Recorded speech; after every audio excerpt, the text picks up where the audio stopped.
আমাৰ দক্ষিণ কামৰূপ অঞ্চলৰ এটা পৰম্পৰাগত উৎসৱ, বিশেষকৈ নদী কাষৰীয়া অঞ্চলৰ ৰাইজে এই উৎসৱটো অনুষ্ঠিত কৰে।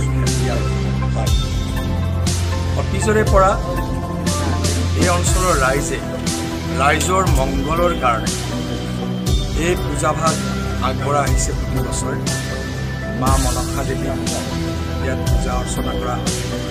ভগৱতীৰ পূজা অৰ্চনা কৰাৰ জৰিয়তে এই অঞ্চলৰ ৰাইজে আজি উপবাসে থাকি এই পূজাভাগ ৰাইজৰ মংগলৰ কাৰণে তেওঁলোকে অনুষ্ঠিত কৰি আহিছে। আৰু এইটো আমাৰ দক্ষিণ কামৰূপ অঞ্চলৰ পৰম্পৰা। আজি কিছুদিন আগতেও আমাৰ এই অঞ্চলৰ বহুকেইখন গাঁৱত এই উৎসৱ অনুষ্ঠিত কৰিছে।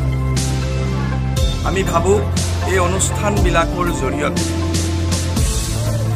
আমাৰ যি আধ্যাত্মিক দিশ, আমি ঈশ্বৰক পাবৰ কাৰণে যি আৰাধনা কৰোঁ, ইয়াৰ জৰিয়তে আমি সকলোৱে লগ লাগি শান্তি প্ৰতিষ্ঠাৰ কাৰণে আৰু লগে ভাগে সকলোৱে মহামিলনৰ তীৰ্থত পৰিণত হৈ ইয়াত বিভিন্ন কাৰ্যসূচীৰে এই দিনটো সমাপন কৰা হয়। আৰু যদি আমি ভাৰতীয় দৰ্শন হিচাপে আধ্যাত্মিকভাৱে চিন্তা চৰ্চা কৰোঁ, এই উৎসৱবিলাকৰ জৰিয়তে আমাৰ গ্ৰাম্য অঞ্চলৰ ৰাইজৰ মাজত মিলা প্ৰীতি একতাৰ সম্প্ৰীতি। আৰু মই ভাবোঁ আমাৰ এই উৎসৱে এই অঞ্চলৰ ৰাইজক প্ৰতিটো বছৰতে এক সুন্দৰভাৱে জীৱন জীৱিকাৰ পথ সাব্যস্ত কৰাৰ কাৰণে এটা উৎসাহ উদ্দীপনা যোগায়। আৰু মা ভগৱতীৰ ওচৰত আমাৰ ৰাইজে সেৱা জনাই সকলোৱে সংকল্প লয়, সকলোৱে প্ৰাৰ্থনা কৰে এই বছৰটো যেন আমাৰ প্ৰত্যেকৰে পৰিয়াললৈ সুখ শান্তি কঢ়িয়াই আহে। আৰু নতুন প্ৰজন্মৰ যিসকল উঠি অহা যুৱক যুৱতী ছাত্ৰ ছাত্ৰী আছে, তেওঁলোকেও ইয়াক অনুকৰণ কৰি আমাৰ সমাজ জীৱনত তেওঁলোকে যাতে অতি ভাল ধৰণে নিজৰ অঞ্চলটোত জীৱন জীৱিকাৰ উপৰিও সকলো ক্ষেত্ৰতে গাঁওখনৰ শান্তিৰ কাৰণে তেওঁলোকে ব্যৱস্থা গ্ৰহণ কৰে। এই কথা আমাৰ অভিভাৱকসকল আৰু পিতৃ মাতৃয়ে চিন্তা চৰ্চা কৰে। চাওক, আজি অতীজৰে পৰা আমাৰ সমিতিৰ উদ্যোক্তাসকলে জনাইছে যে প্ৰায় 150 বছৰ আগৰ আৰু যিসকল ইয়াত আছে, আমাৰ বয়োজ্যেষ্ঠসকলো আছে, যিসকল আছে তেওঁলোকেও গম নাপায় ইমান দিন আগৰ পৰা এই অনুষ্ঠানটো অনুষ্ঠিত কৰি আহিছে। কিন্তু ইয়াৰ এটা বাতাবৰণ পৰিৱেশ সৃষ্টি কৰিছে যে আজিৰ দিনটোলৈ সকলোৱে গাঁৱৰ মিলা প্ৰীতি বসবাস কৰা, ইয়াৰ পৰা যিবিলাক জীয়ৰী বিয়া দিছে তেওঁলোকো আজিৰ দিনটোত ঘৰলৈ আহে। ইমান শান্তিপূৰ্ণভাৱে ঘৰখনত শান্তিৰ পৰিৱেশ সৃষ্টি হয়।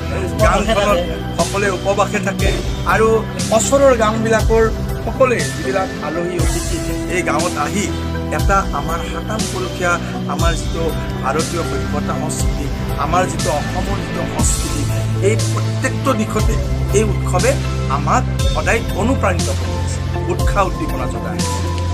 যোনটো আমি জন্ম নোহোৱাৰ পৰাই মাৰ পূজাখন আৰু ভগৱতী পূজা মোটামুটি আপোনাৰ 100-150 বছৰ 100-150 বছৰ মানুহ মানে ৰাতিপুৱাৰ পৰা আমাৰ গোটেই ৰাইজৰ মানুহখিনি ওলাই আহি মানে খেল বনোৱাৰ পৰা আদি কৰি সেই মন্দিৰত খেল বনাই সজাই পৰাই এই ব্ৰহ্মপুত্ৰ নদীত গোটেই মানুহখিনি উপবাসে থকা বুলি কৰি দিয়া হয়।